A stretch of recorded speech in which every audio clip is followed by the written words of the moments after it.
Welcome, everyone. Thank you so much for tuning in today. My name is Sol, she, they pronouns, and I am the Planned Parenthood Texas Votes Rio Grande Valley organizer based in the RGV. Today, we are joined by the two candidates who advanced to the Democratic primary runoff election for Senate District 27, a district that represents a part of the RGV and north towards Kingsville. There are two Planned Parenthood health centers in the district. We are excited to speak with the candidates today and to learn more about their priorities as they pertain to sexual and reproductive health. SD 27 has been represented by the same anti-abortion senator for nearly 3 decades, and this election is a real opportunity to gain a champion in the Texas Senate. With me today are our moderators, Ashley and Lean, who I will kick it over to now. Hi, everyone. Thank you all for taking the time to tune in to this important conversation. As Sol mentioned, my name is Ashley. I use she, her, ella pronouns, and I am the Government Relations and Political Coordinator at PPTV. And I'm Lean, she, her, ella pronouns, and I'm the Training Coordinator at PPTV. And without further ado, let's get to know our candidates for SD 27. First up, we have Morgan Lamantilla. Morgan, please take 60 seconds to introduce yourself. Hi, I'm Morgan Lamantilla, she, her pronouns, and I am a lawyer and a businesswoman here in South Texas. You know, I grew up in a family with 5 girls, so I'm one of 5, and we grew up being part of a big family business, and that big family business is very male dominated. And so being a woman in that industry, we ended up growing up quickly, but also with a lot of thick skin, and learning the value of really working hard, especially in that world, to earn the respect that we need as women when we're working in those types of arenas. But in growing up and working with our family business, I learned a lot as well. I learned about the values of hard work, and my family taught me a responsibility to give back.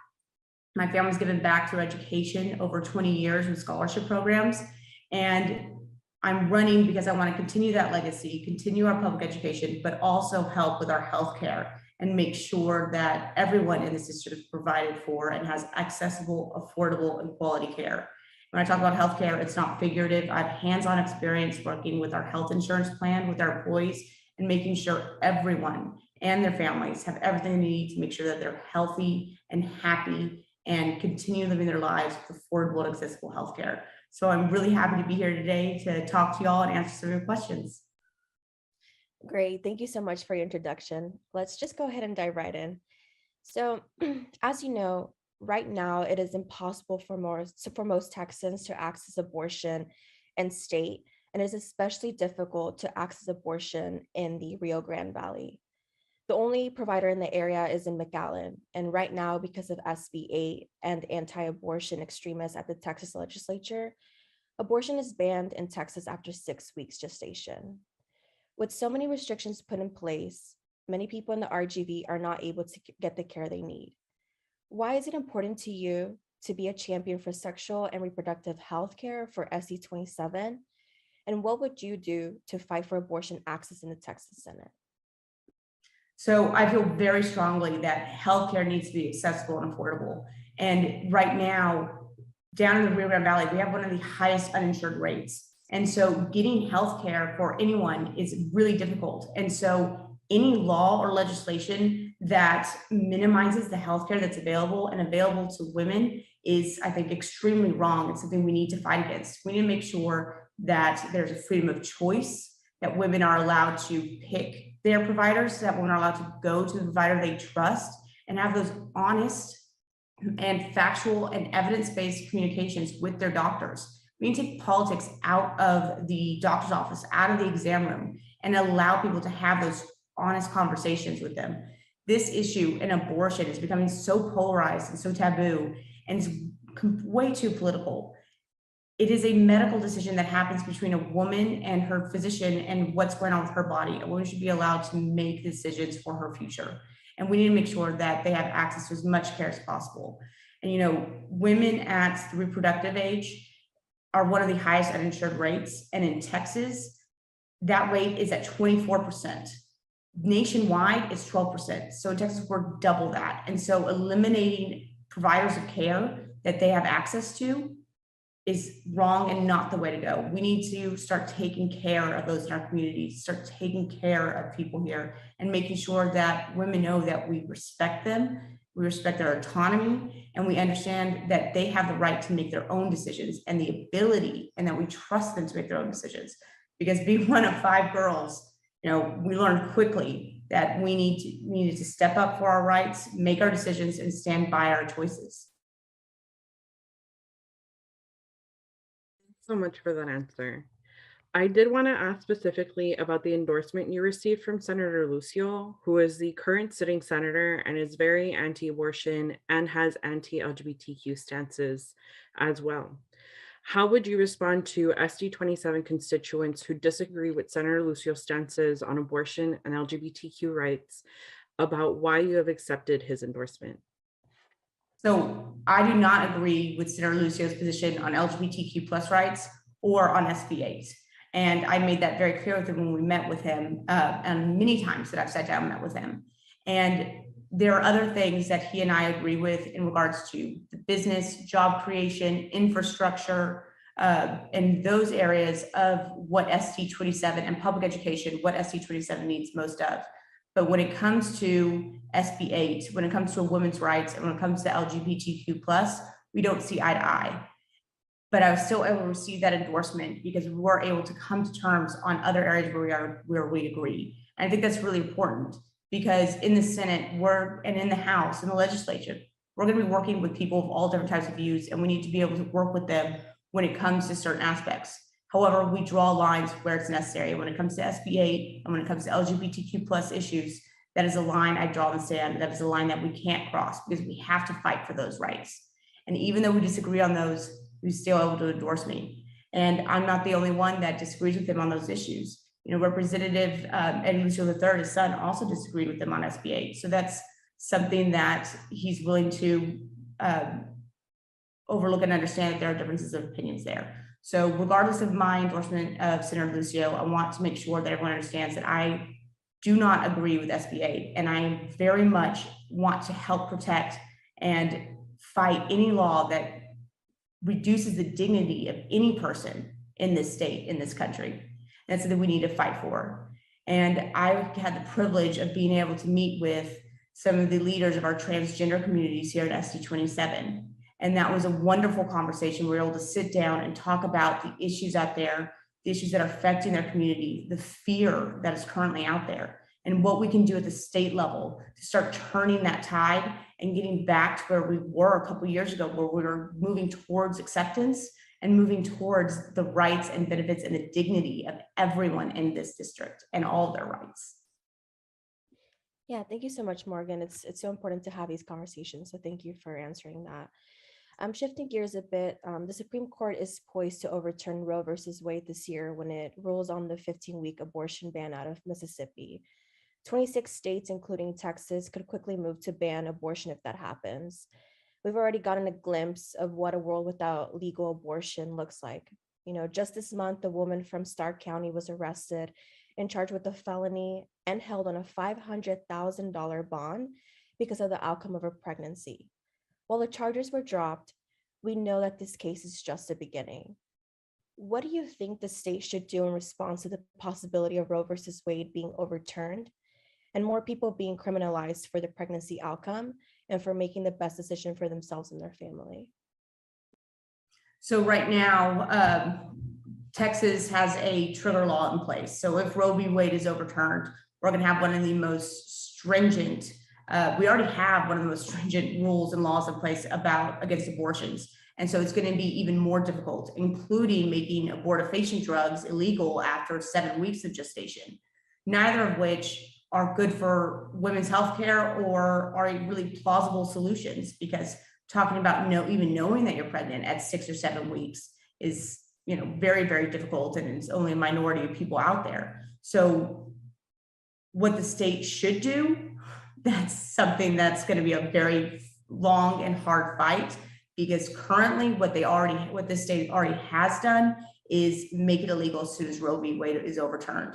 So what we need to do is try to protect Roe v. Wade as much as possible for as long as we can. But if the case that it does get overturned, we're gonna have a long fight in front of us, but we need to start really elevating voices of people and of women. We need to make sure women are heard. We need to make sure women reach out to their legislators, reach out to their congressmen, and understand what their right, that they have rights and they want those rights to be heard. And we want to keep politics out of the medical room, out of the exam room, because once that happens, it's going to be a slippery slope and it's going to start affecting all of our lives, and it already has.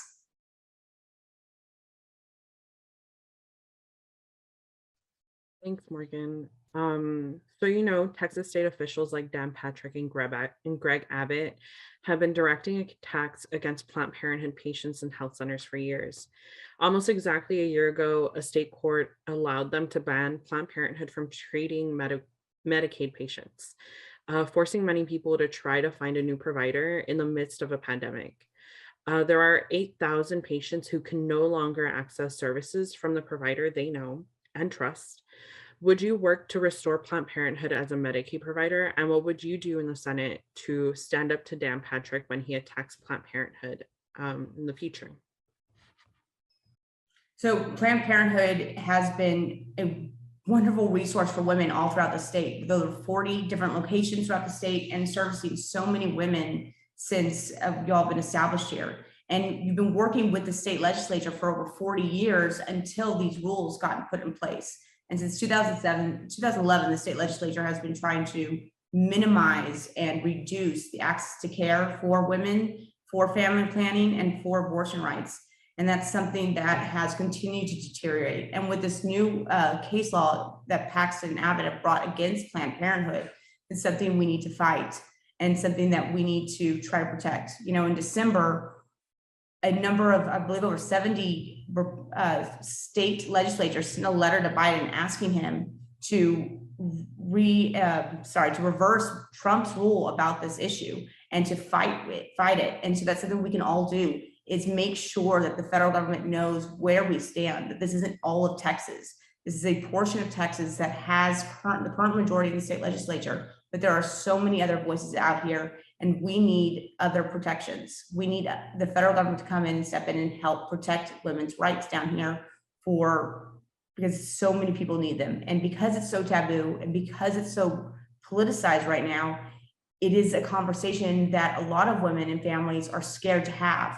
And so asking people to come out in the open and express their opinions on this is frightening. And like Ashley mentioned before, with what happened in Starr County, with that case and with prosecuting that individual, what they did, though they admitted they were wrong, the damage was done. Women are now scared more than ever to even talk about their options, because now they fear they're going to get prosecuted. Now they fear that they are going to get their name plastered across the headline news. It becomes national news, the entire country knowing what private medical decision they made that was in their best interest for their futures. And so that's something that is creating a huge problem, not just in our area, but in this entire state and in the country. We need to take the political and the polarized aspect out of it. We need to make sure that women have a trusted source to have these conversations and get access to evidence-based, accurate medical care. That's something that's just not happening right now. Yeah, for sure. Just how you mentioned, these laws have created so much fear in our communities, and it's important for us to have these conversations because, we're sending politicians to the Texas legislature representing real people with real fears and real problems. So yeah, thank you for your answer. So there have been a continued trend at the state legislature to restrict access to comprehensive sex education to students in Texas. A quarter of Texas school districts do not offer sex education at all, and nearly 60% of school districts teach abstinence-only programs. Do you believe abstinence-only programs should continue to receive support from the legislature? And would you support comprehensive, age-appropriate sex education?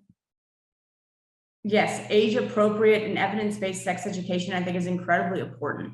I mean, what we're talking about here is we're talking about science, we're talking about medical facts, and we're talking about teaching that to children and kids at an age when they themselves and their bodies are going through these changes, making sure they understand what's going on with their bodies, with their emotions, and what's happening to themselves, and what, the science of reproduction is. That's incredibly important.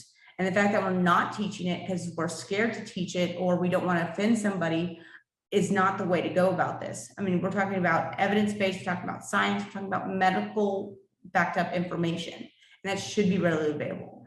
And I know the State Board of Education recently did just overhaul and look at that sex education, which they hadn't done in over 20 years. And so, yes, it's a step in the right direction. Is it enough?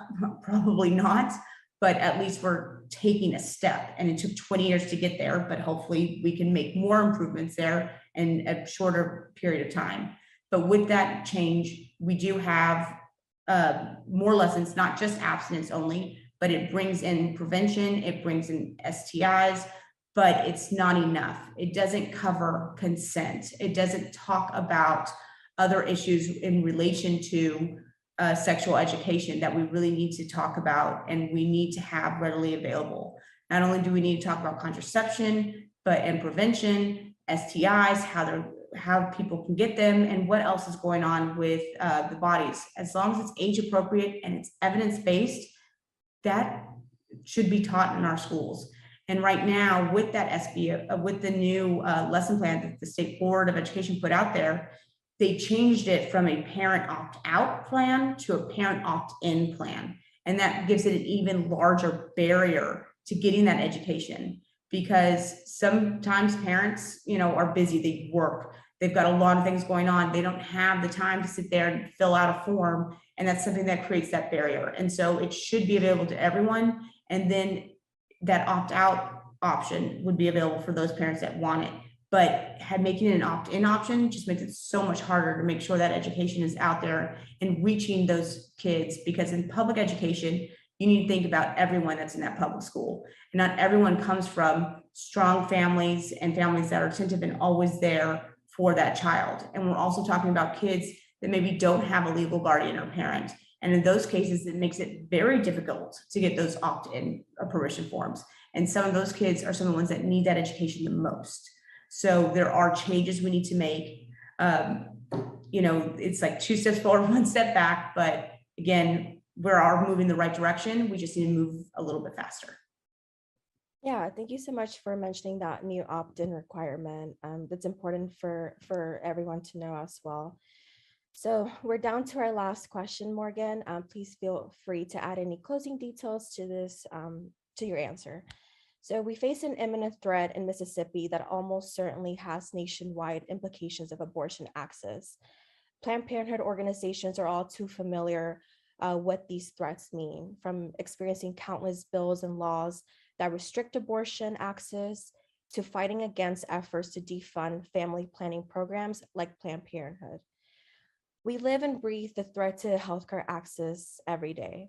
How will you keep fighting for Planned Parenthood patients in SD 27 and across the state if elected into office? So like I said before, I think one of the most important things that we are facing as a state right now, and especially in SD 27, is access to affordable and quality healthcare. And we need to fight and make sure that any provider out there that's available needs to be able to maintain their offices, be open, be available, be accessible, and be allowed to access any state or federal funds that are available to them so that they can make sure that they're able to care for those individuals that don't have the money or don't have the insurance to be able to provide for themselves that healthcare. And we need to make sure that we're out there all the time, making sure that doctors and patients have the privacy to discuss their healthcare needs, and that we keep politics out of it, because physicians need to be able to have those medically necessary conversations. And telling a doctor what they can and can't deem as medically necessary is not where we belong as legislators and we belong as a political governing body. Doctors have evidence-based issues. The AMA, the State Board of the State Medical Board, all these resources are out there to help doctors make these decisions and to provide resources for them. And that's where those decisions need to stay, is between the physician and the patient. We also need to make sure that we have those healthcare and affordable means and Medicaid expansion available for everyone in the state, because there's so much more we need to do here in Texas that we haven't done, with the highest number of uninsured rates, with the highest teen pregnancy rates, not just in Texas, but also here in the Rio Grande Valley. There's so much that we are lacking, and we need to start taking steps to take care of that. And that includes family planning, that includes healthcare access, that includes affordable providers, and that includes allowing people the freedom of choice to talk to their provider of choice and continue to see that provider that they trust and that the clinic that they choose and wish to go to.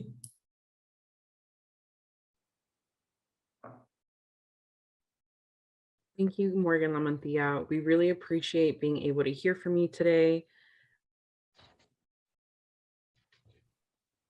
Yeah, thank you so much, Morgan. Thank you, guys.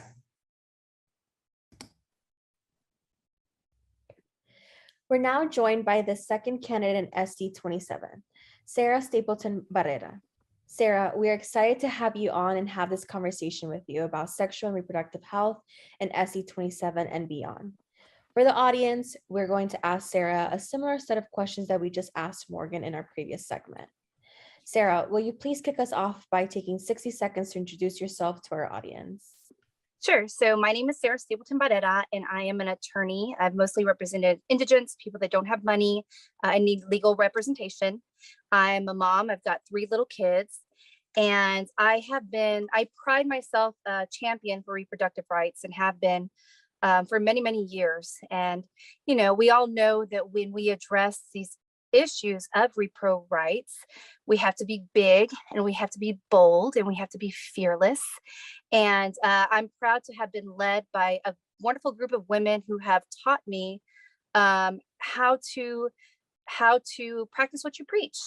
So I'm very proud to be here, and I would be so pleased to be the next state senator here of District 27. Yeah, thank you so much for your introduction. So we're going to start with the question about abortion in Texas. As you know, and we just reminded our viewers that it is very difficult to get an abortion in SB 27, and SB 8 has devastated access to abortion across the state. Why is it important to you to be a champion for sexual and reproductive health care for SB 27? And what would you do to fight for abortion access in the Texas Senate? Yeah, I mean, essentially, when we're talking about abortion access here in Texas, it's virtually impossible. I mean, we all know that by the time that women or people know that they are pregnant, it's too late to access care. And, you know, here in South Texas especially, we have a very unique sort of need because we do have a lot of people that live at or below the poverty line. You know, we all saw the news not too long ago and gasped about the woman here in the RGV who was literally handcuffed and arrested for murder. And, you know, as a person that handles some criminal defense, it was, I mean, just shockingly mind-blowing. You know, Texas is one of the 26 states that is primed to ban abortion if the Supreme Court overturns Roe v. Wade this summer. So that's what we're looking at. I mean, we're looking at a state of prohibition, and we've seen how that goes in the past. It doesn't work, and it puts our people here in health dangers and facing death. So how do we approach it, right? What do? We have to be loud and we have to be bold, and we can't be afraid to stand up and speak our truth on this matter. And we've got to get rid of the stigma, and we just do it by talking about it. Thank you so much, Sarah, for that answer. And speaking about boldness and being loud, this is your second time running for the seat. And the first time was against longtime incumbent Eddie Lucio Jr., who is now stepping down as senator. What made you decide to run again after being unsuccessful in your first race? Yeah, I mean, from that race, we saw a movement. I mean, it was something that I could never have imagined. And you were part of it. I mean, there was people, you know, all around me that became part of this movement. And it was a movement that I think showed normal people, hey, look, like we can do this, and we can take our voices back. You know, and what I learned since the Senator Lucio race was they were really using this abortion issue against me. I mean, they were door knocking and, you know, telling people that Sarah's this, you know, really extremist on these issues and sending out mailers. So it was a lot of scare tactics. But you know what I learned personally is that you just keep on going, right? You still keep on fighting the good fight. And even with all the nasty sort of messaging that was out there against our campaign, we got close as hell. I mean, it was certainly reaffirming that people are knowledgeable enough and have their eyes open wide enough to see the truth around them. And the truth is that repro rights need to be backed up and supported. Yes, for sure. You know, I remember that race. It was such a moment in time, really. So, in that same vein, we could see that Roe versus Wade overturned as soon as the summer, which would mean abortion would be banned in Texas and it would become a first-degree felony to successfully perform an abortion because of our trigger law. As we mentioned earlier, and you just mentioned, Starr County recently gave us a glimpse into what a post-Roe world will look like, recently arresting someone for a felony because of the outcome of their pregnancy. What do you think the state should do in response to the possibility of Roe versus Wade being overturned and more people being criminalized for their pregnancy outcomes and for making the best decision for themselves and their family? Yeah, I mean, we saw the direct effects of what this law can do, you know, and luckily, um, you know, hopefully we can use this arrest as an example as to why this is such an outdated, antiquated sort of an idea. So yeah, look, I mean, obviously we've got to get to a point where we expand access. You know, the issue I think that a lot of the states are looking is whether all pre-viability prohibitions on elective abortions are unconstitutional. And that's, you know, that's going to be the battle, and that'll really shape what our futures look like. But do I want to live in a world where I know people are so afraid that they're, you know, having to do these self-induced abortions and are, you know, having to face the further fear of causing permanent damages to their bodies or bleeding out and dying? I mean, these are things, and I say this not in jest, I say this because this is what the future will hold. Thank you for your answer, Sarah. So, you know, Planned Parenthood is constantly under attack by state officials. One of the most recent outcomes of those attacks is that a court allowed Texas to ban Planned Parenthood from Medicaid, meaning there are now 8,000 patients who can no longer access services from the provider they know and trust. Would you work to restore Planned Parenthood as a Medicaid provider? And what would you do in the Senate to stand up to Dan Patrick when he attacks Planned Parenthood? Yeah, so this cruel decision that you know, for Texas could exclude Planned Parenthood from state Medicaid from the program, you know, is much greater and broader in scope than I think a lot of people realizing. I mean, it's not just preventing abortions, right? It's preventing cancer screening, it's preventing HIV testing, it's preventing birth control. I mean, at any Planned Parenthood health center in Texas, you know, these are the places where people that don't know where to go or don't have funding, this is where they go. And so what we have here is an extreme political maneuver. I mean, that's what it is, right? Extreme politicians know that this will bring a base of votes through their door. But what this maneuver is doing is it's literally putting the poor, the people of color, who are disproportionately enrolled in public health programs at dire risk. You know, additionally, it really is, I mean, if we look at it, it's in direct conflict with the federal Medicaid law. You know, I mean, we talk about healthcare and, you know, universal healthcare and, you know, making sure that everyone is covered and, you know, all that good stuff. this is part of it, right? I mean, I think that I'm preaching to the choir when I say, repro rights are human rights. So yeah, we Dan Patrick, right? That's part of the question. So Dan Patrick and Governor Abbott will forever, this will forever be on their agenda as long as they're in there, because it's a hot ticket item that they like. Listen, I think we saw from the Senator Lucio race, I have no scruples about standing up when I think that things are not right and I'm able to take the heat. Do I think Dan Patrick will ever be my best friend or call me and invite me to one of his parties? No, right? Because he knows that I'm willing to come up to bat for what matters.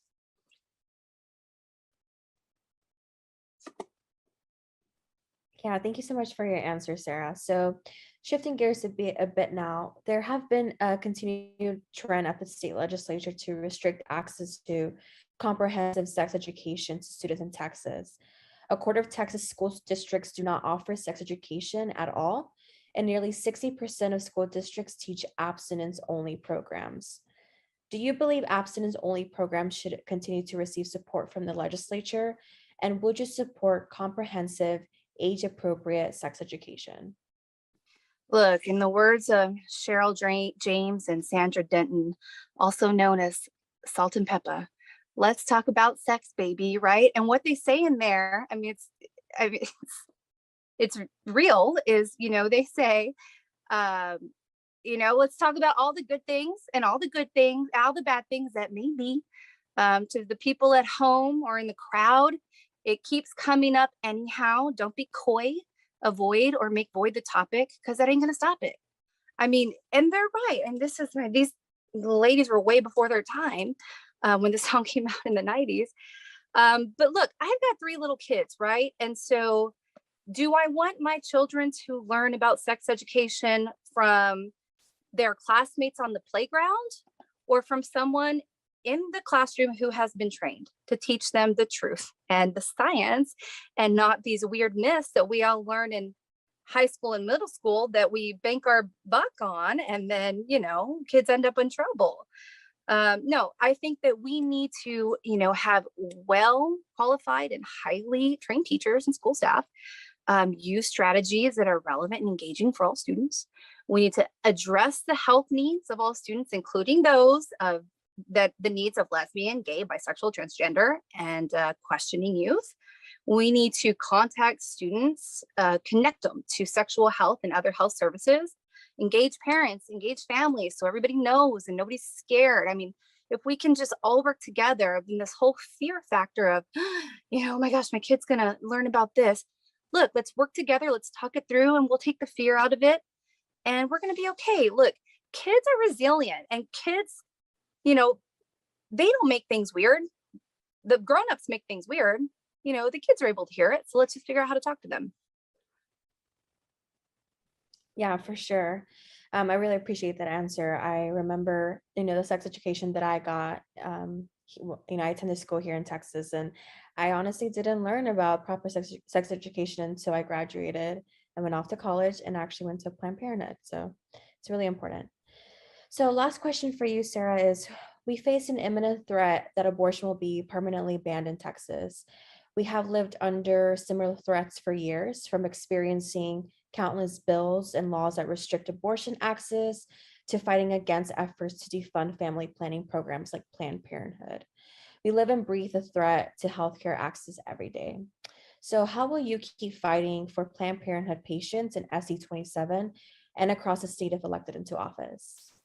Yeah, I mean, I think the first step we've accomplished, right? We've accomplished to get our current senator out of office. And that was one of our major hurdles. We had the one sole Democrat, that was voting against us on all of these issues for, a million years. So let's take that first win, right? And then what do we do upon there? We build upon it. So we get a senator in that office who has been fighting this fight with Planned Parenthood and who has taken the heat with Planned Parenthood, and who's willing to work with Planned Parenthood and say, hey, let's sit down, let's work on this legislation. We're gonna have a march. Let's go out there and march together. You want your state senator wearing pink and a pussy hat? Let's do it. I mean, that's what it's gonna take, right? is someone that will not just talk the talk, but that will walk the walk. And some of you guys know me, but some of you don't. And those that you don't, one thing you do need to know is that I will show up and I will be loud. And that's what we need. We just need a loud voice in that seat that'll shake some stuff up. Yes. Thank you so much, Sarah Stapleton Barrera. We really appreciate you being here and hearing from you today. If you have any closing remarks you want to share with our audience today, I'll give you that space before we close out. Yeah, no, I'm happy to be here. This is always a group that I'm happy to be with. And, it's always nice to be around like-minded individuals who are, feeling the same struggles on the day to day. What I do want to tell the audience is I pride myself in being extremely accessible. So if you have a question, a comment, or even a criticism, call me, tell me what's going on. And if I don't know, I'll say, I don't know. If you feel like you've got an answer, let's work it out. I mean, I really feel like that's the only way we're going to write legislation that works, is if we work together and we listen and we write legislation together and we don't let the lobbyists take over. I mean, that's what it's about. So call me. My cell, I'll give everyone my cell is 956-372-8756. And let's get it done. It's time. Let's do it. Thank you both, Morgan and Sarah, for joining us today. These conversations are so important to have as we enter one of the most important election cycles of our time. Early voting starts Monday, May 16th and goes through Friday, May 20th. Election day is on Tuesday, May 24th. Before you show up to the polls, make a plan to check your registration status, and don't forget a valid government ID. Student IDs are not allowed, and bring a friend. If you have any questions, feel free to reach out via social media. Thanks, everyone.